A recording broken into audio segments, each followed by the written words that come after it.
ஆலயத்தில் சந்தோஷம். வீட்டு போட்டோம் வேணும்னா நீங்கள் தான் சொல்லணும். எங்களுக்கு 28 வேலை இப்போ நீங்கள் சொன்னாதான் அதனால கரெக்டாக ஒதுக்கி செய்யறதுக்கு சொல்லணும். நான் அப்பாவை தான் சொல்லுவேன். வேணுமா யாருக்கு சொல்லுங்க. சரி,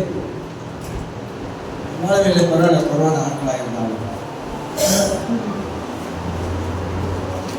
ரோமர் 8ஆம் அதிகாரம் 14 வசனத்தை நாம் எடுத்து வாசிக்கலாம். அதுதான் நான் போன முதல் வாரங்களில் பேச நடக்கிறோம். எவர்கள் தேவனுடைய ஆவியால் நடத்தப்படுகிறார்களோ அவர்கள் தேவனுடைய புத்திரர்கள் என்னப்படுவார்கள் என்று சொல்லி சில காரியங்களோட மத்தியிலே நான் பேசி வந்தேன். ஆவியானவராலே நடத்தப்படுகிற ஒரு அனுபவம். இது ஒரு நீண்ட செய்தி, ஒரு 6 மாசம் செய்தியை பேசிக்கிட்டே போனோம். நீண்ட செய்தி. ரோமர் 8ஆம் அதிகாரம் மாம்சத்துக்குரிய மனிதரை பற்றியும் ஆவிக்குரிய மனிதரை பற்றியும் பிரித்து பேசும். அப்புறம் ரோமர் 8ஆம் அதிகாரத்துக்கு வாசி பார்த்தீங்கன்னா ஆவிக்குரிய மனிதன் யாரு, மாம்சத்துக்குரிய மனிதன் யார் என்பதை அங்கே நாம் படித்து கொள்ளலாம். ஆவிக்குரிய மனிதனுடைய சிந்தை எப்படி இருக்கும், மாம்சத்துக்குரிய மனிதனுடைய சிந்தை எப்படி இருக்கும். மாம்சத்துக்குரியவன் என்ன காரியத்தை யோசிப்பா, என்ன காரியத்தை சிந்திப்பாங்க. ஆவிக்குரிய மனிதன் எதை சிந்திப்பாங்க, எதை யோசிப்பாங்க, அப்படிலாம் அந்த 8ஆம் அதிகாரத்தில் நான் விளங்கிக் கொள்ள முடியும். ஆக மாம்சத்துக்குரிய மனிதன் அவன் தேவனுக்கு பிரியமாக இருக்க முடியாது அப்படின்னு பைபிள் சொல்லுது. அது என்ன மாம்சத்துக்குரிய மனிதன் அப்படின்னு கேட்குறீங்களா? மாம்சத்துக்குரிய மனிதன் வாழ்க்கையில மாம்ச கிரிகைகள் நிறைய இருக்கும். கோபம், வைராக்கியம், சண்டைகள், இதெல்லாம் மாம்சத்துக்குரிய மனிதன். கலாத்தியர் 5ஆம் அதிகாரத்தில் 19 வாசி பார்த்தீங்கன்னா அதெல்லாம் மாம்சத்துக்குரிய மனிதன். இந்த 5ஆம் அதிகாரத்தில் கலாத்தியர் 5:19 வாசிக்கும் போது நிறைய காரியம் சொல்லப்பட்டிருக்கு. இதெல்லாம் பிசாசுடைய கிரிகை. பிசாசுடைய கிரிகை தான் ஒரு மனிதனுக்குள்ளாக இருந்து இதெல்லாம் வெளிப்படக்கூடியதாக காணப்படுகிறது. ஆனால் ஒரு ஆவிக்குரிய மனிதன் அப்படி இல்லை. ஒரு ஆவிக்குரிய மனிதன் ஆவிக்குரிய தன்மையை வெளிப்படுத்தக்கூடியவனாக இருப்பான். ஆவிக்குரிய தன்மை, அவனுடைய பேச்சு, அவனுடைய சிந்திக்கிற காரியங்கள், அவன் நடந்து கொள்ளுகிற காரியங்கள் ஒரு ஆவிக்குரிய தன்மையை வெளிப்படுத்தக்கூடியதாக காணப்படும் என்பதை நாம் விளங்கிக் கொள்ள முடியும். அதில் நான் உங்கள் மத்தியில பேசும்போது ஆவிக்குரிய மனிதனுடைய வாழ்க்கையிலே என்ன இருக்கோ அப்படின்னு சொல்லி சில காரியங்களை பேசினேன். ஞாபகம் இருக்கா? அதை எழுதி வச்சிருக்கலான்னு தெரியல. நிச்சயமாக எழுதி வச்சிருப்பீங்க. ஆவிக்குரிய மனித வாழ்க்கையில் 3 காரியங்களை நான் மையப்படுத்தி உங்களுக்கு நான் பேசி வந்தேன். அந்த 3 காரியங்கள் என்ன? ஒரு ஆவிக்குரிய மனித வாழ்க்கையில ஆவியார் நடத்துவது ஜெபம் இருக்கும் அப்படின்னு. 2வது அபிஷேகம் அந்த வாழ்க்கையில இருக்கணும் அப்படின்னு பேசுறேன். 3வது தேவனுடைய வசனம். இப்படியெல்லாம் உங்க மத்தியிலே நான் பேசி கொண்டு வந்தேன். இன்றைக்கு அவங்க மத்தியில் அதை ஒட்டி நான் சில காரியங்களை நான் பேச இருக்கிறேன். ஒரு ஆவிக்குரிய மனிதன் அவனுக்கு வளர்ச்சி இருக்கணும். இந்த வளர்ச்சி ஒரு முதிர்ச்சி அடையணும். ஒரு ஆவிக்குரிய மனிதனுக்கு ஒரு வளர்ச்சி அவசியமாக இருக்கு. ஒரு செடி நட்டா வளருது. ஒரு சிறு பிள்ளையாக இருந்தால் அந்த பிள்ளை வளருது. அது பால் குடிக்குது, அப்புறம் பிற்பாடு சோறு சாப்பிடுறது, கஞ்சி குடிக்குது, அப்புறம் சோறு சாப்பிடுறது, வளருது, வளர்ச்சி அடையுது. அந்த மாதிரி ஆவிக்குரிய வாழ்க்கையிலும் கிறிஸ்தவர்கள் வளர்ச்சி அடைந்து கொண்டே இருக்கும். வளர்ச்சி அடைஞ்சாச்சா? இல்லை, வளர்ச்சி அடைஞ்சாச்சுன்னு சொல்றதுக்கு இல்லை, வளர்ச்சி அடைந்து கொண்டே இருக்கும். அவரோட வாழ்க்கையில எப்படிப்பட்ட ஒரு வளர்ச்சி நமக்குள்ளாக இன்னைக்கு இருக்குது, அதைத்தான் இன்னைக்கு கொஞ்சம் ஹைலைட் பண்ணி போய் சிந்திக்க போறோம். எப்படிப்பட்ட ஒரு வளர்ச்சி நமக்குள்ளாக இருக்கிறது, ஆவிக்குரிய இந்த வளர்ச்சி என்பதை குறித்து போய் சிந்திக்க போகும். 2 பேதுரு 1ஆம் அதிகாரம் வசனம் 3-4 எடுத்தவங்க போய் வாசிங்கள. 2 பேதுரு 1ஆம் அதிகாரம் வசனம் 3-4 வசனத்துல 2 வசனத்துல வேறு ஒரு அற்புதமான காரியத்தை இங்க சொல்வதை குறித்து நான் பார்க்க முடியும். நல்லா பாருங்க, அவருடைய மகிமையினாலும் காருண்யத்தினாலும் நம்மை அழைத்து, காருண்யம் அப்படின்னா இரக்கத்தினாலே நம்மளை அழைத்தவரை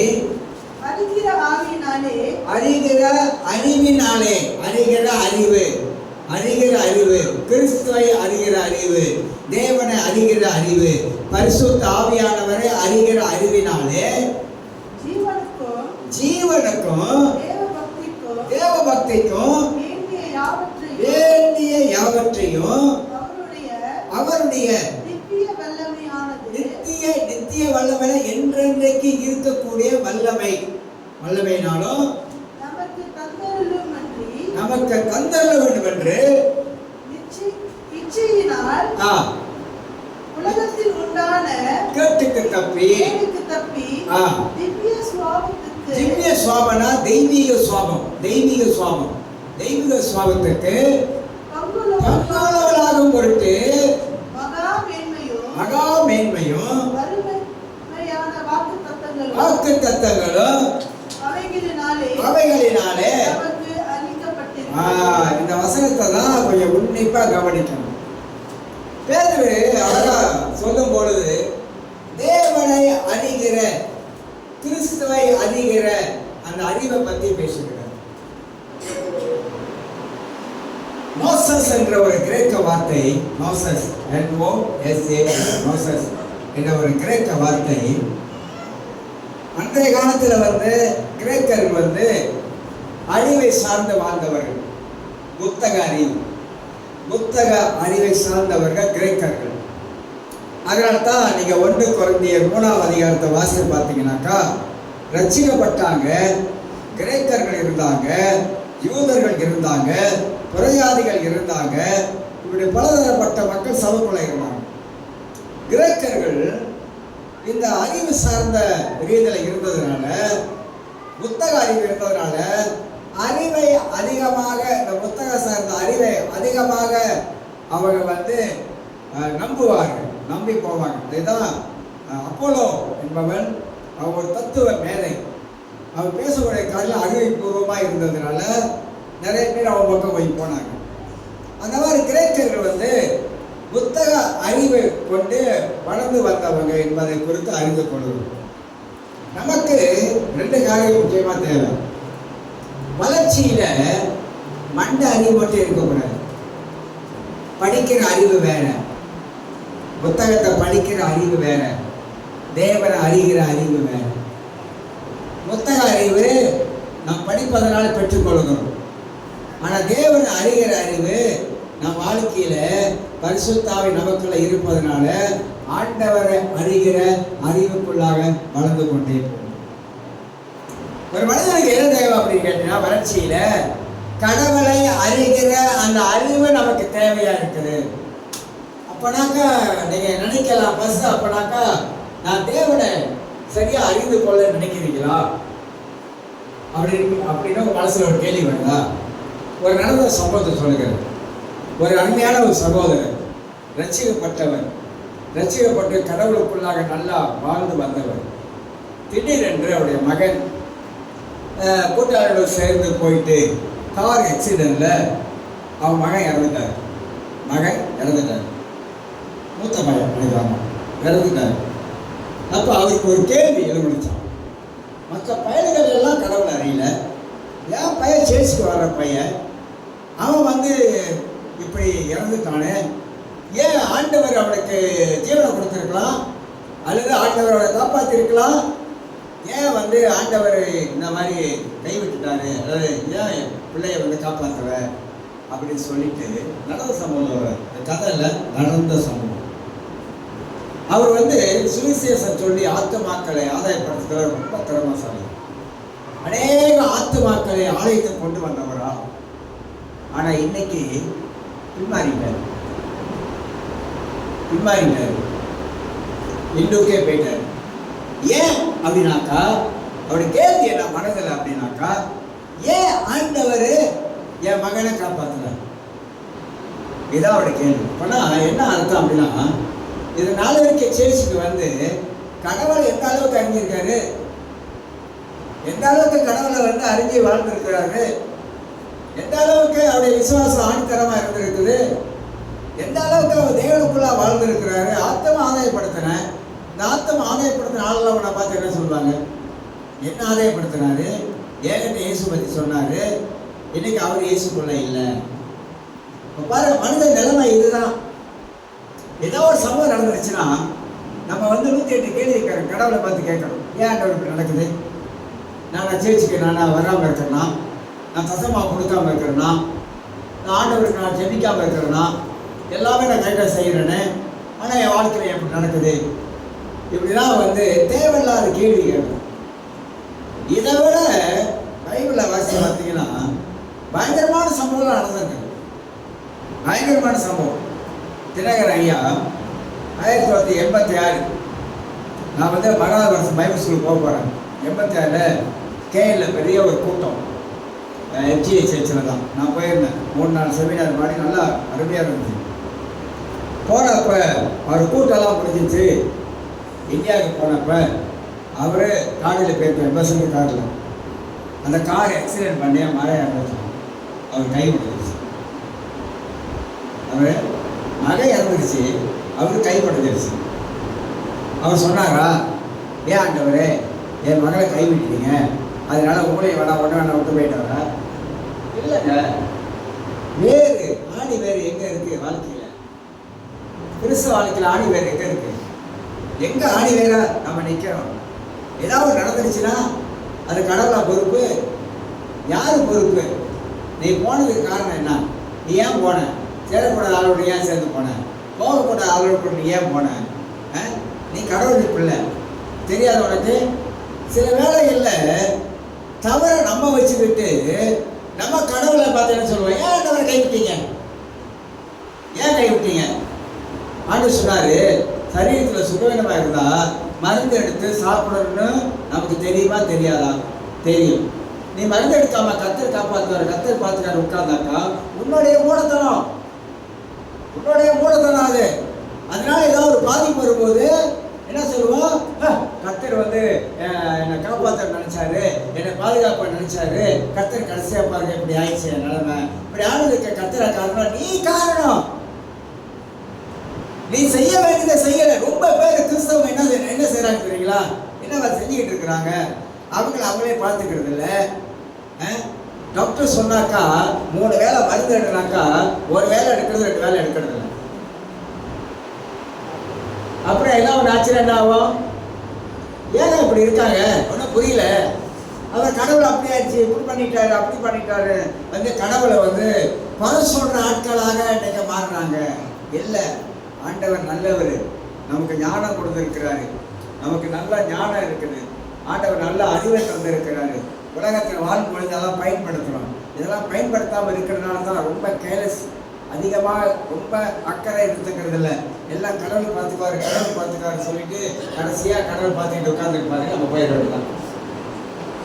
அவர் பார்த்துக்கிட்டே தான் இருப்பாரு, நம்ம போயிட வேண்டியதான். ஏன்? நம்ம செய்ய வேண்டியதை சரியா செய்யாமல் இருக்கிறதுனால, வேற ஒன்றும் இல்லை. ஒரு பையன் சேர்ச்சில் இருக்கிற பையன் ஞாயிற்றுக்கிழமை ஆராதனை, இவன் என்ன பண்ண தெரியுங்களா, சேர்ச்சிக்கு தான் வரணும், கூட்டாளோட சேர்ந்துட்டு இந்த உளியா பகுதியில் குளிக்க போயிருக்கான். அது கொள்ளாத இடம், குளிக்க போயிருக்கான். கூட்டாளோட சேர்ந்து ஞாயிற்றுக்கிழமை எங்கே போயிருக்கான், கூட்டாளோட சேர்ந்து குளிக்க போயிருக்கான். குளிக்க போனவன் போயிட்டான். தண்ணியில் பொழுது குளிச்சு கதை. ஏன்? ஞாயிற்றுக்கிழமை எங்கே வந்திருக்கணும், சேர்ச்சுக்கு வந்திருக்கணும். சேர்ச்சுக்கு வராம நீ எங்கே போனப்ப? இதுதாங்க, வேற ஒன்றும் இல்லைங்க. நீ வேற ஒன்றும் இல்லை, நீ கடவுளை அசட்டை பண்ணிட்டு நீ அங்கேயும் போனீங்கன்னாக்கா நம்ம வாழ்க்கையில இதுதான், வேற ஒன்றும் இல்லை. கடைசியில் சொல்லுவோம், ஐயோ அப்போ நினைப்போம், அப்போ சொல்லுவாங்க சேர்ச்சுக்கு போயிருந்தாலும் பரவாயில்ல, இந்த மரணம் வந்திருக்காது, இவன் பயலோடு சேர்த்து போனதுனால வந்த வேணாம். போன வாரம் பார்த்தீங்களா நியூஸில் கேட்டீங்களா, 14 வயசுக்குள்ள இப்போல 2 பேரா மேலே இருந்து. என்ன 14 வயசுக்கு என்ன பிரச்சனை, என்ன பிரச்சனை நீங்கள் நினைக்கிறீங்க? என்ன பிரச்சனை நினைக்கிறீங்களா? என்ன பிரச்சனை நினைக்கிறேன் போய் கேட்டால் தான் தெரியாது என்ன பிரச்சனை. நிறையாங்க இன்னைக்கு கொஞ்ச நாளாக இல்லாமல் இருந்துச்சு, திரும்பி ஆரம்பிச்சிருச்சு நிறையா. நம்ம கடவுளை அறிந்தவர்கள், கடவுளை அறிகிற அந்த அறிவு தேவனுக்குள்ளாக வாழுகிற அந்த வளர்ச்சியில இருக்குது. அப்ப எவர்கள் தேவனுடைய ஆவியினால் நடத்தப்படுகிறார்களோ அவருக்குள்ளாக அந்த வளர்ச்சி இருந்து கொண்டே இருக்கும். வளர்ச்சி இருக்கணும், கிறிஸ்தவ வாழ்க்கையில வளர்ச்சி இருக்கணும். வளர்ச்சி இல்லாவிட்டால் சோதனை காலத்துல நம்ம சோதனைக்குள்ளாக மாட்டிக்கணும். இயேசு எங்கேயாவது தோத்துதா பைபிள்ல இருக்கா? இயேசு பிசாசுகிட்ட தோத்துட்டாரு, இயேசு மனிதர்கிட்ட தோத்துட்டாரு, இயேசு பதில் சொல்ல முடியல, மேலே கீழே பிடிச்சாரு, ஆண்டவர் பின்வாங்கிட்டாரு அப்படின்னா எங்கேயாவது பைபிள்ல இருக்கா? இல்லவே இல்லை. இந்த உலகத்துல உபத்திரங்கள் உண்டு அப்படின்னாரு. உபத்திரம்னா ஒரு வார்த்தையில் உபத்திரம் சொல்லப்பட்டிருக்கு. உலகத்துல பலவிதமான உபத்திரம் உண்டு. இந்த பலவிதமான உபத்திரத்தை மேற்கொள்வதுக்கு இயேசு திடன் கொள்ளுங்க தைரியமா இருப்பா. அதான் பார்த்தேன், தைரியமா திடனை கொள்ளு, திடனாகிரு, தைரியமாகிரு. இந்த உலகத்தை நான் ஜெயித்தேன், சாத்தானை ஜெயித்தேன், எல்லாத்தையும் ஜெயித்தேன், உன்னாலையும் ஜெயிக்க முடியும். நம்மளால ஜெயிக்க முடியாதா? நம்மளால ஜெயிக்க முடியுங்க. ஜெயிக்க முடியாதுன்னு வேதமும் சொல்லலை, இயேசுவும் சொல்லலை. நம்மளால எல்லாவற்றையும் தாண்டி போக முடியும். தாண்டி சொல்லுகிறாரு, உம்மாலே ஒரு சேனைக்குள் பாய்வேன், உம்மாலே ஒரு மதிலையை தாண்டுவேன். ஒரு சேனைனா ஒரு பெரிய பட்டாளம், அதுக்குள்ள என்னால் போக முடியும், யுத்தம் பண்ண முடியும், அடிக்க முடியும், ஜெயிக்க முடியும். பெரிய மலை இருக்குல்ல, அந்த மலையை என்னால் தாண்டி போக முடியும். அப்ப தாவீதோட மனதுல என்ன இருக்குது? என் தேவன் எனக்குள்ள இருக்கிற ஒரு மகா பெரியவர். அதனால நான் எல்லாத்தையும் அடிச்சு நொறுக்கி என்னால் முன்னுக்கு போக முடியும். கிறிஸ்தவ வாழ்க்கை என்ன நினைச்சிருக்கான்? கோழையான வாழ்க்கையா? அப்ப நம்மளுடைய காரியம் என்ன என்ன ஏன் அப்படி இருக்கு தெரியுங்களா? இந்த மைண்டு, அதை பற்றி தான் நான் இனிமேல் பைபிள் ஸ்டடி எடுக்க போகிறேன். 8ஆம் மாதம் 2வது வாரத்துலேருந்து 6வது முடிஞ்ச பிற்பாடு அதை பற்றி நான் பைபிள் ஸ்டடி கொஞ்சம் கொஞ்சமாக எடுக்க போகிறேன். ஒரு 20 வருஷம் ஆவியாத்மா சரீரம்னா என்ன அப்படின்னு சொல்லிட்டு அதை தெரிஞ்சுக்கிட்டோம்னா நிச்சயமாக சொல்லக்கூடிய கிறிஸ்தவங்க ஜெயமான ஒரு வாழ்க்கைக்குள்ளாக போகணும். எது வந்தாலும் அவங்க பயப்பட மாட்டாங்க. ஏன் பயப்பட மாட்டாங்கன்னா கர்த்தர் இருக்கிறாரு என்ற அந்த மைண்டு அவங்களுக்குள்ளாக வேலை செய்ய ஆரம்பிச்சு. கர்த்தர் யாரு, எப்படிப்பட்டவர்? வசனம் சொல்கிறது, இறைமை புஸ்தகத்தை வாசிக்கிற தேவனே நீ சகலத்தையும் செய்ய வல்லவர். அப்படிதானே வாசிக்கிறோம், நீ சகலத்தையும் செய்ய வல்லவர். அப்படின்னா எல்லாவற்றையும் செய்வதற்கு அவர் வல்லவருள்ள கடவுள், வல்லவருடைய ஆண்டவர். நீ செய்ய நினைத்தது ஒரு நாள் தடைப்படாது. அவர் எதெல்லாம் செய்ய நினைக்கிறாரோ அதெல்லாம் நிச்சயமாக ஒரு நாள் ஒரு வாழ்க்கையில தடைப்படவே முடியாது. நிச்சயமாக அவர் செய்து முடிப்பாரு. அந்த விசுவாசம் நமக்கு இருக்கணும்னு சொல்ல வர. அப்ப அவர் எதெல்லாம் செய்ய நினைக்கிறாரோ அதெல்லாம் என் வாழ்க்கையில நடக்கும். இப்ப பெரும்பாலும் பாரம்பரிய சபைகளில் ஹவுஸ் ஆஃப் த ஜெபம் செய்வாங்க. பரமண்டல இருக்கிற எங்கள் பிதாவே உடைய நாமம் பரிசுத்தப்படுவது. நம்ம செய்யறதில்ல, செய்ய மாட்டோம், வீட்லையும் செய்ய மாட்டோம், தூரப்ப போகக்கூடாது, அந்த ஜெபத்தை சொல்ல மாட்டோம். அதில் 7 விதமான விண்ணப்பம் இருக்கு. பரலோகத்தில் இருக்கிற எங்கள் பிதாவே, என் பிதாவின்னு சொல்லலை, எங்கள் பிதாவே, நம்முடைய பிதா அப்பாவே உடைய ராஜ்யம் வருவதாக. ராஜ்யம் வந்துருச்சா இல்லையா? ராஜ்யம் வருவதாக வந்துருச்சா இல்லையா? வந்துருச்சு. எங்க வந்துருச்சு? தேவராஜ்யம். நான் சொல்றது வரப்போகிற 1000 வருஷ அரசாட்சி காலத்தோட ராஜ்யத்தை பத்தி நான் சொல்லல. ஒரு ராஜ்யம் வருவதாகனா அவருடைய ராஜ்யம்னா ஆளுகை. ஆளுகை அது நமக்குள்ள வந்துருச்சு. நமக்குள்ள அந்த ஆளுகை இருக்குது, ராஜ்யத்தின் ஆளுகை. அப்படி நம்ம நினைக்கிறோம் ராஜ்யத்தின் ஆளுகைனா என்ன? நம்ம அதெல்லாம் யோசிக்க மாட்டோம். ராஜ்யம் வருவதாக. ராஜ்யம்னா என்ன? ராஜ்யம்னா என்ன? என்னங்க யோசிச்சுக்குமா? ராஜ்யம்னா என்ன? இந்த நாடு ஒரு ராஜ்யம், மலேசியா தேசம் ஒரு ராஜ்யம். இந்த ராஜ்யத்தை ஆளுகை செய்யறது யாரு? பிரதமர். பிரதமர் தான் அந்த நாட்டை என்ன செய்யறாரு? ஆளுகை செய்யறாரு. அவர் ஒண்டி இருக்காரு, அவர் கீழே எத்தனை பேர் வேலையாட்கள் இருக்காங்க. அந்த மாதிரி இந்த பரலோக ராஜ்யம் நமக்குள்ளாக வந்துருச்சு. அந்த பரலோக ராஜ்யத்தை பத்தி என்ன சொல்றது? பரலோக ராஜ்யம் புசிப்போ குடிப்போ அல்ல. பரலோக ராஜ்யம் புசிப்போ 24 நாள் சாப்பிட்டுட்டே இருக்கிறதல்ல. சொல்றாரு புசிப்போ குடிப்போம் அல்ல, அது தேவனுடைய நீதியும் சமாதானமும். ராஜ்யம் உள்ள வந்தா தேவ சமாதானம் நமக்குள்ள இருக்குது, தேவனுடைய நீதி நேர்மை உண்மை எல்லாம் நமக்குள்ள வந்துருது. இது பரிசுத்த ஆவியானவர் நமக்குள்ளாக ஆளுகை செய்கிறாரா? ஆவியானவர் எனக்குள்ளாக ஆளுகை செய்கிறாரா? ஆவியானவர் என் அற்புதமா நடத்துறாரா? ஆவியானவர் என்னோடு பேசுகிறாரா? ஆவியானவர் எனக்கு ஏவுதல் கொடுக்கிறாரா? ஆவி சிந்தை எனக்கு இருக்கிறதா? இதெல்லாம் நான் அறிந்து கொள்ள வேண்டும். அதுதான் அந்த வளர்ச்சியின் படிக்குள்ளாக என்னை கொண்டு போகும். அப்ப அதிலே என்னன்னு சொல்றாரு, உங்களுடைய சித்தம் பரமண்டலங்களிலே செய்யப்படுவது போல பூமியிலேயும் செய்யப்படுவதாக. அப்ப என்ன சொல்லி ஜெபிக்கிறோம் நம்முடைய வாழ்க்கையில்? ஆண்டவரே, உங்களுடைய சித்தம் பரலோகத்துல எப்படி செய்கிறது, எப்படி நடக்கிறது, அது எங்க வீட்டுல வரணும், எங்க சபைக்குள்ள வரணும், எனக்குள்ளாக வரணும். உங்களுடைய சித்தம் ஆண்டவரே, உங்களுடைய விருப்பம், சித்தனா விருப்பம், உங்களுடைய விருப்பம் பரலோக ராஜ்யத்துல எப்படி அங்க இயங்கி கொண்டு இருக்கிறதோ, அங்க செய்து கொண்டு இருக்கிறதோ, அதே விருப்பம் என் குடும்பத்திலும் என் வாழ்க்கையிலும் சபைக்குள்ள வரணும். அப்படின்னா அந்த ஜெபத்தோடைய விளக்கம் 7 விண்ணப்பங்களை பத்தி இது சொல்லப்படுது. அப்ப நம்ம ஏன் இதை அறியணும் அப்படின்னா, இதை அறிந்து கொண்டா கடவுள் யாரா இருக்கிறார், எப்படி செயல்படுகிறார், எப்படி செயல்பட்டு கொண்டு இருக்கிறாரு, அவருடைய வாக்குத்தத்தங்களால் நமக்கு என்ன சொல்லுகிறது, அவர் யாரா இருக்கிறார் எனக்குள்ள என்பதை நான் உணர்ந்து கொண்டா, நான் புரிந்து கொண்டா என் வாழ்க்கையில பெரிய ஒரு மாற்றம் உண்டாகும். என் எண்ணத்தில் ஒரு மாற்றம் உண்டாகும். நான் யோசிக்கிறதெல்லாம் வித்தியாசமாக நான் யோசிக்க ஆரம்பிப்பேன். நம்ம அந்த கடவுளை அந்த அறிகிற அறிவு நமக்கு இன்னும் வராம இருக்கிறது. அந்த அளவுக்கு இன்னும் பத்தாம இருக்கிறதுனால தான் நிறைய சந்தேகங்கள், நிறைய கேள்வியும் நிறைய சந்தேகமும் அவிசுவாசமும் நமக்குள்ளாக உள்ள புகுந்து பிசாசு என்ன செய்யறான், அநேக வசனத்தை விசுவாசிக்கிறத விட்டுட்டு தேவன் யாரா இருக்கிறான்ற அந்த அறிவுக்குள்ள போக முடியாத படிக்கு நம்மளை அப்படியே மடக்கி நம்மளை உட்கார வச்சோம். அதனால கிறிஸ்தவர்கள் ஆண்டவர் அறிகிற அந்த அறிவிலே வளராமலே இருக்கிறாங்க என்று சொல்ல வரும். இப்ப கிரேக்கர்கள் புத்தக அறிவை வச்சு வாழ ஆரம்பித்தாங்க. ஆனா கிறிஸ்தவர்கள் அப்படி அல்ல.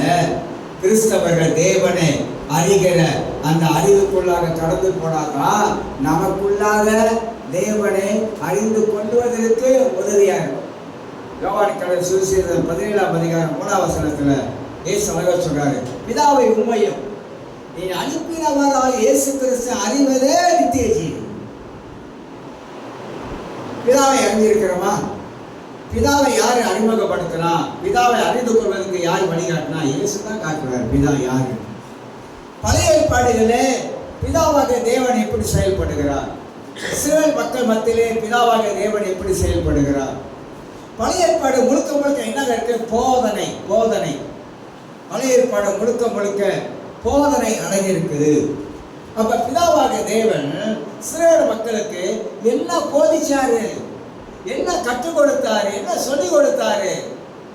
அப்ப தேவனுடைய போதனைக்கு அவங்க ஏன் கீழ்ப்படியாமல் போனாங்க? அப்படி போறதுனால அவங்க வாழ்க்கையில என்னென்ன காரியம் சந்திச்சாங்க, என்ன பிரச்சனை வந்துட்டு, எவ்வளவு பேர் அழிஞ்சு போனாங்க, எதனால? எல்லாமே அவங்க சொந்த வாழ்க்கையில செய்த கடவுளுக்கு எதிராக செஞ்ச காரியம். இதை படிக்கணும், நமக்கு தெரியணும். பழைய ஏற்பாடுல யூத மக்கள் இப்படிலாம் போனதுக்கு, சிறைப்பட்டு போனதற்கு, கஷ்டப்பட்டதுக்கு, நெருக்கப்பட்டதுக்கு, ஒடுக்கப்பட்டதற்கு எல்லாம் காரணம் யாரா? ஆண்டவர்கள ஆண்டவருடைய சொல் பேச்சை கேட்கல. வேற ஒண்ணு, தேவனுடைய சொல் பேச்சை கேட்கல. அது போதனை. முழுக்க ஆண்டவர் பிதாவாக தேவன் இஸ்ரவேல் மக்கள் மத்தியிலே போதிச்சு கொண்டே வந்தார். ஆனா கேட்கல. ஒவ்வொரு காலகட்டத்துக்கு ஆண்டவர் ஆட்களை ஏற்படுத்தி கொண்டு வந்தார். நியாயாதிபதி காலத்தில் நியாயாதிபதிகள் 13 நியாயாதிபதிகளை ஏற்படுத்தினார். 40 வருஷம் நாடு நல்லா இருக்குது. நியாயாதிபதி இறந்த பிற்பாடு ஜனங்கள் என்ன கமல் ஒன்று சொல்லுவாங்க, பழைய குரடை அந்த மாதிரி கதி 40 வருஷம் நல்லா ஓடுது. ஒரு தலைவன் இருக்காரு, நடத்துறாரு, ஒத்துமை சொல்றாரு, ஆலோசனை கொடுக்குறாரு, அப்படியே ஜனங்கள் செய்கிற காரியத்தெல்லாம் தப்பெல்லாம் சொல்லி காட்டுறாரு, ஜனங்களை அப்படியே கொண்டு போறாரு. அந்த நியாயாதிபதி இறந்த கையோட அடுத்த ஜனங்கள்லாம் அப்பெல்லாம் எந்த அளவுக்கு தேவனுக்குள்ளாக வாழ்றாங்க, எந்த அளவுக்கு தேவன் அறிஞ்சு வாழ்றாங்க. அதனால்தான் யோசுவா புஸ்தகத்துல 24:15 வாசிக்கும் போது யோசுவா வயசான காலத்துல ஒரு வார்த்தையை சொல்றாரு. என்ன சொல்றாரு? நானும் என் வீட்டாரும் என்ற கர்த்தரையே சேவிப்போம். நீங்களா எபோசியரா யாரையாவது செஞ்சிருப்போம். ஏன்னா உங்களை நாளை ஒரு காலம் மணிநிறுத்தி வந்து நானும் வயசாயிருச்சு, கல்யாணம் ஆகிட்டேன், சாக ஒரு நாள் வந்துருச்சு, உங்களை திரும்பி பார்க்குறேன், அப்படிதான் இருக்கீங்க. எப்படி இருக்கேன்? அப்படிதான் இருக்கீங்க. அதே மாதிரி தான் இருக்கீங்க. நான் இருக்கும்போது எல்லாம் கரெக்டாக வந்தீங்க, இப்போ என்ன பண்ணுறீங்க? திருப்பியும் அதே மாதிரி தான் போயிட்டு இருக்கீங்க. அதனால அவர் அதே வார்த்தை சொல்றாரு, நானும் என் வீட்டாரும் போக வேண்டாம், ஆண்டவரே சொல்லிப்போம் அப்படின்ட்டாரு. இப்போ நான் கேட்குறேன், மற்றவங்களுக்காக ஜெபிப்பது நல்லது, ஆனால் மற்றவங்க ரட்சிப்பை நீங்க எடுத்து கொடுக்க முடியாது. மற்றவங்கள ஜெபிக்கலாம், அவங்க கடவுளுக்கு வர்றதுக்கு ஜெபிக்கலாம், அவங்கள வழிமாறி போகாதபடிக்கு இருக்க ஜெபிக்கலாம். ஆனா அவங்கள நீங்க வந்து மனம் திரும்பி நீங்க கொண்டு வர முடியாதுங்க. அது கடவுள் செஞ்சாதான் வேலை. ஆண்டவர் தெரிஞ்சு அவங்க ஒப்பு கொடுத்து ஆடு சமூகத்துல வந்தாதான் ஆட்சி வழிய, இல்லைன்னா போச்சு போக வேண்டியதான். நிறைய கிறிஸ்தவர்கள் இன்னைக்கு என்ன கடவுளை அறிகிற அந்த அறிவுக்குள்ளாக இல்லாதனால்தான் கண்டதை செய்யறாங்க, தேவையில்லாத செய்யறாங்க. ஏன்னா அந்த தேவனை அறிகிற அறிவு அவங்களுக்குள்ள இல்லை.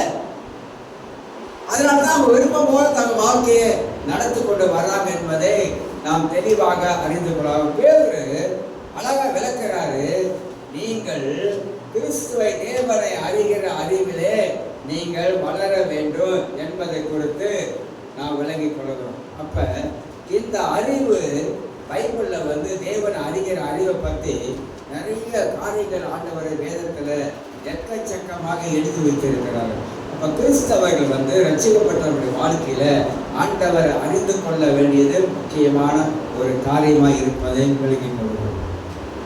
இரண்டாவதாக இது வந்து முதிர்ச்சி.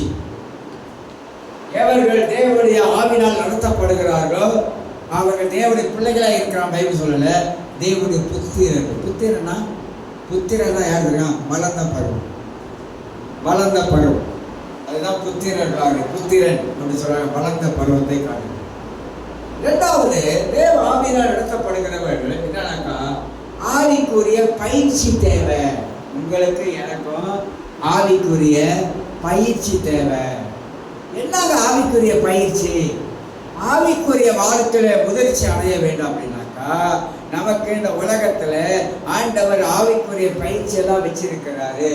இப்ப ஆவிக்குரிய யுத்தம் அப்படின்னு சொல்றோம். எப்படி ஆவிக்குரிய யுத்தத்தை செய்யறது? அது ஒரு பயிற்சி. இந்த ஆவிக்குரிய யுத்தத்தை ரொம்ப கிறிஸ்தவங்க தெரியறதில்லை. ரொம்ப பேருக்கு ஆவிக்குரிய யுத்தம் செய்யறதில்லை. ஆவிக்குரிய வாழ்க்கையில போராட்டம் வரும்பொழுது அந்த ஆவிக்குரிய யுத்தத்தை இப்படி செய்யறன்னு நிறைய பேருக்கு தெரியாது இருக்கிறனால தான் வாழ்க்கையில எதையுமே ஜெயிக்க முடியாம உட்காந்துருக்காங்க. எதையுமே ஜெயிக்க முடியல. நம்மளால ஜெயிக்க முடியும் அப்படின்னாக்கா அப்ப யுத்தம் பண்ணணும். அதுதான் வந்து எபேசியர் 6ஆம் அதிகாரத்துல பவுல் ரொம்ப அழகாக விளக்குறாரு. இந்த ஆவிக்குரிய யுத்தத்தை நீங்க எப்படி செய்யணும். வளர்ச்சி அடைந்தவங்க, அதாவது ஆவிக்குரிய நிலைமையிலே வளர்ச்சி அடைந்தவங்க, அவங்க ஆவிக்குரிய யுத்தத்தை செய்யணும். எப்படி செய்யணும் கற்றுக் கொடுக்காரு. எபேசியர் 6:10 கர்த்தரிலும் அவருடைய சத்துவத்தில் வல்லமையிலும் பலப்படும். என்னன்னா ஆவிக்குரிய யுத்தம் செய்யலாம். கர்த்தரிலும் அவருடைய சத்துவத்தின் வல்லமையிலும் முதலாவது நம்ம பலப்படணும். தேவனுடைய வல்லமையில பலப்படணும். பரிசுத்த உங்க இடத்துல வரும்போது நீங்க பலன் அடைந்து கூடி குறுகி போய் சோர்ந்து போய் ஒரு இடத்துல அப்படியே உட்கார்ந்துருப்பீங்க அப்படின்னா பைபிள் சொல்லுது. அப்படி சொல்லல. பரிசுத்த ஆவியின் இடத்துல வரும்பொழுது நீங்க பலன் அடைந்து அப்படின்னு போட்டு ஏசாயா 40ஆம் அதிகாரத்துல வாசி பார்த்தீங்கன்னா, கர்த்தருக்கு காத்திருக்கிறார் புது பலனை அடைவார்கள். கழுக வச்சு பேசுறாரு ஆண்டவர் ஆவியானவர். கர்த்தருக்கு காத்திருக்கிறவர்கள் ஒரு வாழ்க்கையில ஒரு புதிய பலன் அவங்க வாழ்க்கையில் வருது. ஏன் அந்த பலனை பத்தி பேசுறேன்னா, நமக்குள்ள ஆவிக்குரிய பலன் இருந்தா தான் சத்துருவை அடிக்க முடியும். சத்துருவை துவைச்சிடும். துவைச்சு சட்டையை காயப்படுற மாதிரி நம்மளை காயப்படும். அதனால ரொம்ப பேருக்கு தெரிய மாட்டேது. இதை அடிக்கிறதுக்கு அவங்களால முடியல. ஏன் முடியலனாக்கா, அந்த ஆவிக்குரிய பலன் அவங்க வாழ்க்கையில இல்லாதவங்க.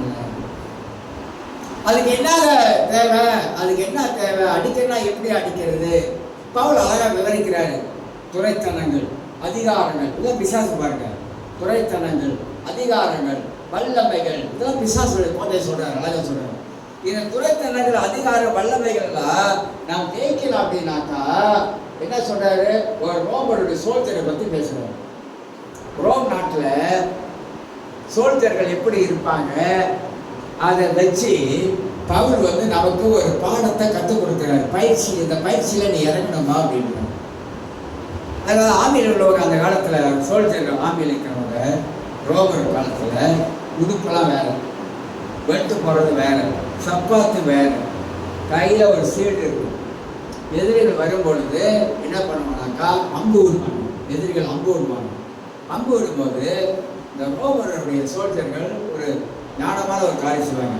முட்டி போட்டு ஒரு கால் முட்டியும் ஒரு கால் இப்படி இருக்கும், இப்படி இருப்பாங்க. ஒரு கால் இப்படி ஒரு கால் முட்டியில் இருக்கும். அந்த மாதிரி எல்லாரும் ஒன்னோடு ஒன்று கை கொத்துக்குவாங்க. ஒன்னோடு ஒன்று கை கொத்து வரிசையா அப்படி முட்டி போட்டு, ஒரு முட்டினா ரெண்டு முட்டி இல்லை, ஒரு முட்டி தான் ஒரு கால் இப்படி இருக்கும், அப்படி மடங்கிட்டு இருக்கும். அப்போ எல்லா சோல்ஜரும் கையோட கை கொத்து பண்ணாங்க. அந்த சீல்டை எல்லாரும் பண்ணி வச்சிருப்பான். அம்பு உருவா பாருங்க, அந்த அம்பு கரெக்டாக சீல்டில் தான் போடும். அவங்க அவன் மேலே போடுறாங்க. அப்போ சோல்ஜருக்கு பயிற்சி இருக்குது. ஏன் தொப்பி போடுறாங்க? தலை சீரா ஏன் போடுறாங்க? விசுவாசம் பண்ண கேள்விலாம் பவுலாக அடிக்கிட்டே வராது. அப்ப ஆவிக்குரிய வளர்ச்சியில இருக்கிறவங்க ஆவிக்குரிய பயிற்சிக்கு வரும் பொழுது இந்த ஆவியில எப்படி ட்ரைனிங் கொடுக்குறாங்களோ அந்த மாதிரி நம்ம கிறிஸ்தவ உலகத்துல நம்ம ட்ரைனிங் எடுக்கணுங்க, பயிற்சி எடுக்கணுங்க, யுத்தம் பண்றதுக்கு பயிற்சி எடுக்கணுங்க. அம்பை எடுத்தா கரெக்டா குத்த தெரியணுங்க. அம்பை எடுத்து எங்கேயோ குத்தக்கூடாதுங்க. ஏன்னா தெரியாம எங்கேயோ குத்துறோம். நம்ம ஜெபம் பண்ண தெரியல. கிறிஸ்தவங்களுக்கு ஜெபம் பண்ண தெரியல. வெக்கமா இருக்கு. உண்மையா சொல்றேன், வெக்கமா இருக்கு. எப்படி ஜெபிக்கணும்னு தெரியல. என்னென்னோ வளர்றது, ஏதாவது வளர்றாங்க ஜெபத்துல. நான் சில வேலை நினைப்பேன், என்னன்னா என்ன வளர்ந்துருக்காங்க. ஒரு ஜெபிக்க தெரியல. 4 வார்த்தை நறுக்குன்னு சொல்லி ஜெபிக்க தெரியல. 4 வார்த்தை சாத்தான அடிக்க தெரியல. வசனத்தை சொல்லி 2 வார்த்தை சொல்ல தெரியல. சும்மா தோத்திரம் தோத்திரம் தோத்திரம் தோத்திரம் தோத்திரம் ஆத்திரம் வரும். என்ன ஜெபிக்க தெரியணும், சரியா ஜெபிக்க தெரியணும். நம்ம ஜெபிக்க தெரியலனா பிசாசு அவளை பார்த்து அவன் சிரிப்பான். வேற சேச்சிக்கு போறாங்க, என்னை அடிக்கிறதுக்கு தெரியல, எப்படி அடிக்கணும் தெரியல. பைபிள்ல எல்லாம் இருக்குது, எனக்கு தெரியுது எல்லாம். யாரு சாத்தா சொல்றாங்க, எனக்கு தெரியுது எல்லாம். கிறிஸ்தவ இப்படி பண்ணா என்னை கவுத்துருவாங்கன்னு எனக்கு தெரியுது. ஆனா அவங்களுக்கு தெரியல. அவங்களுக்கு தெரியாமலே வாழ்றாங்க. நான் தான் அவன் கண்ணை கூடாக்கி வச்சிருக்கேன். பைபிள் படிக்காத, ஜெபிக்காத, இப்படியே சொல்லி சொல்லி சொல்லி அவளை ஏமாத்தி ஏமாத்தி ஏமாத்தி இவ்வளவு காலமா ஓட்டிட்டேன். எப்படி இவ்வளவு காலமா ஏமாத்தி ஏமாத்தி ஏமாத்தி ஏமாத்தி அப்படியே ஓட்டிக்கிட்டே வந்துட்டேன். கொஞ்சம் காலம் இருக்குது எனக்கும். என் காலம் முடியறதுக்குள்ளாக இப்படியே ஏமாத்தி உட்கார வச்சிடுறேன் அப்படின்னு அவன் 24 மணி நேரம் வேலை செய்யறான். நமக்கு எத்தனை மணி நேரம் வேலை? 8 மணி நேரம் வேலை.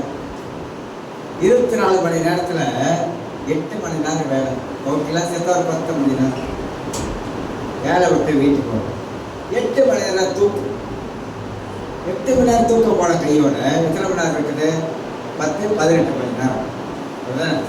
மிச்ச நேரம் பிள்ளைகளோட சரி வீட்டில் வந்து கொஞ்ச நேரம் அப்படியே உட்காந்துட்டுக்கு ஒரு 4 மணி நேரம் விட்டுறேங்க. மீதி எத்தனை மணி நேரம் இருக்குது? அந்த மீதி அத்தனை மணி நேரத்தில் என்ன செய்யணும்? என்ன செய்யணும்னா கேள்வி. நேரத்தை வகுத்து பார்க்கணும். வகுத்து பார்த்து மிச்ச நேரத்தை ஆண்டவருக்கு எவ்வளோ செலவிட்டு இருக்கிறோம், பைபிளுக்கு எவ்வளோ செலவிட்டு இருக்கிறோம், ஜெபிக்கிறதுக்கு எவ்வளோ செலவிட்டு இருக்கிறோம், மற்றவங்களுக்காக ஜெபிப்பதற்கு நேரம் எடுத்துருக்கிறோமா, இதெல்லாம் கணக்கிட்டு பார்க்கணுங்க. கணக்கிட்டு பார்த்தா தான் நமக்கு தெரியும் நம்ம இவ்வளோ வீணாக்கிட்டோமே, இவ்வளோ நேரத்தை வீணாக்கிட்டோமே. ஒவ்வொரு நாளும் 24 மணி நேரத்தில் எல்லாம் கழிச்சு போனால் எவ்வளோ நேரம் மிச்சம் இருக்குது, அந்த மிச்சமான நேரத்தை வீணாக்கிட்டோமே அப்படின்னு நமக்கு புரியும். அதனால தான் பிசாசு என்ன பண்ணுறான், நேரத்தை திருடிடுறான், நம்மளை வந்து அப்படியே உட்கார வச்சிடறான். நீ ஆவியில் வளராத, நீ வளர்ச்சி அடைஞ்சிடாத, இந்த பயிற்சிக்கெல்லாம் இறங்கிறாத, நீ மலையை பார்த்து தாண்டாத, பேசாமல் இருக்கிற மாதிரி இருந்துற, அப்படியே போதும் உனக்கு, எல்லாத்துக்கும் இதெல்லாம் தாண்டி நீ போய்கிட்டு இருக்கிற அப்படின்னு நிறைய பொய் வார்த்தைகளை சொல்லி நம்மளை ஏமாற்றி உட்கார வச்சிடறாங்க. வேற ஒன்று, ஏமாற்றி உட்கார வச்சு. ஆண்டவருக்கு நமக்கு அற்புதமான ஞானத்தை தந்திருக்கு, அருமையான அறிவை தந்திருக்காங்க. உலகத்தில் இருக்கிறவனை காட்டிலும் நமக்குள்ள இருக்கிற ஆண்டவர் ஞானம் உள்ள தேவன், ஞானத்தை தந்து அறிவுள்ள தேவன் நமக்கு அறிவை தந்து இந்த உலகத்தில் இப்படிதான் வாழணும் என்பதை ஆண்டவர் நமக்கு கற்றுக் கொடுத்திருக்கிறார். நம்ம இதெல்லாம் யோசிக்காமலே நாம் வாழ்ந்து கொண்டிருக்கோம், வாழ்க்கையை நாம் கழித்து கொண்டிருக்கோம். அதனால வசனத்துல அறிந்து கொள்ளும் பயிற்சி தேவை. கிறிஸ்தவருக்கு பயிற்சி தேவை. என் வாழ்க்கையில நான் எப்படி வளர்ந்து வந்தேன், எப்படி ஊழியத்துக்கு வந்தேன் அப்படின்னா, எனக்குள்ள இருந்த தாகம், எனக்குள்ள இருந்த ஒரு வெறித்தனம், எனக்குள்ள இருந்ததான சில தாகங்கள், வாஞ்சைகள், ஆர்வங்கள், இதெல்லாம் என்னை படிப்படியா என்னை அப்படியே உயர்த்தி கொண்டே முடியும். அது மட்டும் இல்லை, ஊழியத்துக்கு வந்துட்டு கூட வந்து ஊழியம் செய்த கூட அந்த தாகம் எனக்கு வந்து அப்படியே தணிஞ்சு போகணும். எனக்குள்ள அந்த தாகம் தணிஞ்சு போகணும். இன்ன வரைக்கும் சொல்றேன், படிக்கிறதுல மற்ற காலத்தில் என்ன செய்யறதுலையோ அந்த தாகம் மட்டும் நான் தனிய விடலை. ஜெபிக்கிறது சரி, எல்லா காரியத்திலும் கடவுள் காரியத்தில் என் தாகத்தை வந்து நான் தனிய விடலை. ஏன்னா என்னைக்கு நமக்கு தாகம் தனிஞ்சு போதோ அன்னைக்கு செத்தானா இருக்கும், அன்னைக்கு சாத்தானோட கதையை முடிச்சிடணும், அன்னைக்கு சாத்தானுடைய பயங்கர காரியம் வாழ்க்கையில வந்து வர ஆரம்பிச்சிடும். அதனால்தான் நமக்குள்ள இருக்கிற இந்த ஆவியை வந்து அனல் மூட்டிக்கிட்டே இருக்கிற பவுல் தீமோத்தேயுக்கு சொல்றாரு. என்ன சொல்றாரு? தீமோத்தே, உனக்குள்ள இருக்கிற அனலை அணைச்சிடாத, உனக்குள்ள இருக்கிற அனல் மூட்டு என்கிறார். ஏன் அப்படி சொல்றாரு? அனல் மூட்டிக்கொண்டே இரு. ஏன்னா ஒரு இளைஞன், அவனுக்கு நிறைய பாடுகள், நிறைய உபத்திரவங்கள். அதனால சொல்றாரு, என்கரேஜ் பண்றாரு, உனக்குள்ள இருக்கிற அனல் மூட்டிக்கொண்டே இருக்கின்றார். அப்ப கிறிஸ்தவ வாழ்க்கையில பயிற்சி தேவை. பயிற்சி எடுத்தால் சாத்தான் அடிக்கும். சிங்கப்பூர்ல சம்பவத்தை சொல்லி முடிக்கணும். ஒரு மாதிரி சிங்கப்பூருக்கு நானும் பீட்டர் அப்படின்னு அவரும் ஒரு பாஸ்டர்ஸ் கான்ஃபரன்ஸ் போயிருந்தோம். அப்போ அங்கே இருந்தால் ஒரு மனுஷி எங்களை பார்த்துட்டு பசங்க வீட்டில் வந்து ஜெபம் பண்ணிட்டு போங்க அப்படின்னு. அந்த மனுஷி வந்து ரட்சிக்கப்பட்டு 7 வருஷம் பின்மாறிடுச்சு. இந்த பின்மாறி போன கதியெல்லாம் அப்படி தான். 7 வருஷம் பின்மாறிடுச்சு. எங்கள் வீட்டுக்கு போனோம். எங்கள் வீட்டுக்காரர் அந்த அளவுக்கு கடவுளை அறிஞ்சவர்கள். ஜெபம் பண்ண ஆரம்பித்தா அந்த மனுஷுக்குள்ள கொல்லாத ஆவி வெளியே வரும். எங்கள் வீட்டுக்காரர் என்ன சொல்லியிருப்பான்னு நினைக்கிறேன், அந்த ஆவியை பார்த்து சொல்கிறாரு, அந்த மனைவிக்குள்ள பிடிச்சிருந்த ஆவி அலைகளிக்குது, இது பண்ணுது. அது சொல்கிறாரு, தயவு செய்து என் மனையை விட்டு போயிடு. எப்படியா? தயவு செய்து நான் உனக்கு என்ன செஞ்சேன், நான் உனக்கு ஒன்றும் செய்யலை, தயவு செய்து பேய்கிட்டு சொல்கிறாரு, நீ மனையை விட்டு போயிடு. என்ன தெரியல, நான் சொல்கிறேன், ஒரு ரசிக்கப்பட்டு கடவுளுக்குள்ள இருந்த கடவுளை விட்டு தூரம் போயிட்டாங்க. பிசாசு அப்படியே சுற்றி அடித்து வளர்ந்து பார்த்து அந்த வீடு வந்து நல்லா இருந்த வீடு இப்ப பாலடைஞ்ச பங்களாவா போயிருச்சு. இப்ப வந்து அது வந்து முன்னே இருந்த நிலைமையில பின்னலைமையே பயங்கரமா இருக்கும். 1க்கு 7 கொண்டது உள்ள ஒரு குறைச்சிடும்.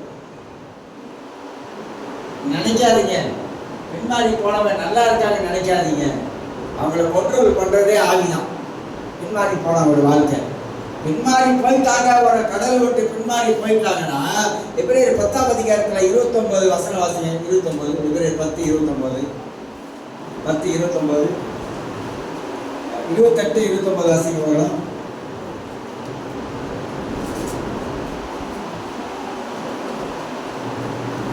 எபிரேயர் 10:28-29 மோசேயுடனே பிரமாணத்தை தள்ளுகிறவன் இரக்கம் பெறுவான். 2-3 சாட்சிகள் வாங்கினாலே சாகிறானே. தேவனுடைய குமாரனை காலின் கீழ் மிதித்து, நல்லா பாருங்க, தேவனுடைய குமாரனை காலின் கீழ் மிதித்து தன்னை பரிசுத்தம் செய்த உடன்படிக்கையின் இரத்தத்தை அசுத்தம் என்று எண்ணி கிருபையின் ஆவியை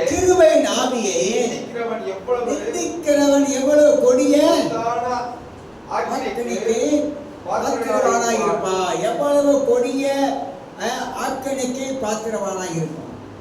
இந்த ஒரு வசனம் போதுங்க. யாரு சொல்றாரு? பின்மாறி போன பத்தி பேசுறாரு. இயேசு ரத்தம், உடன்படிக்கையின் ரத்தம். அந்த ரத்தத்தை நீ துச்சனமா எண்ணி நீ காலின் கீழ் போட்டு மிதித்து அவரை விட்டு நீ போயிட்டீனாக்கா உன்னோட பரிதவிக்கக்கூடிய மனுஷன் யாருமே. ஏன்னா நித்திய ஜீவனை இழந்துட்ட, அவ்வளவுதான் கதை. உன் வாழ்க்கை கடல் விட்டு தூரமா போயிடுச்சு. சாத்தானோட பிடியில விழுந்துட்டான். சாத்தாவனை பிடிச்சு வச்சுக்கிட்டான். இப்ப அவன் என்ன செய்வான்? நல்லவன் போல உனக்கு தோணுவான். அவன் வேலையை காட்டுவான் பாருங்க. உங்களுக்கு தெரியாதுங்க, பிசாசு வந்து அவன் வேலையை காட்ட ஆரம்பிச்சானா அதோட நம்ம கதி அம்போதான் முடிச்சு கதை. அவ்வளோதான். எனக்கு தெரியும். நான் எல்லாத்தையும் பார்த்தாலே எல்லாத்தையும் மூழ்கி வந்தாங்க. அதனால தான் கடவுளுக்குள்ளாக ஒரு மனிதன் வாழும் பொழுது இந்த பயிற்சியெல்லாம் நான் வாழ்க்கையில எடுத்து வச்சிருக்கணும். எங்க சாத்தானை அடிக்கணும்னு உங்களுக்கு தெரியும், எனக்கு தெரியும். எங்க பிசாசு வந்து கரெக்டா வீட்டுக்குள்ள நுழையிறான் அப்படின்னு உங்களுக்கு தெரியும், எனக்கு தெரியும். எங்க யாருக்கு மூலமா சாத்தான் வேலை செய்யறான் என்பதும் தெரியும். தெரிஞ்சுட்டு நீங்க பெரிய கம்பை எடுத்து போய் மண்டையை பார்த்து அவங்களை அடிக்கக்கூடாது. என்ன செய்யணும்? யுத்தம் மாம்சத்தோட இல்லை, யுத்தம் யாரோட? பிசாசோட யுத்தம்.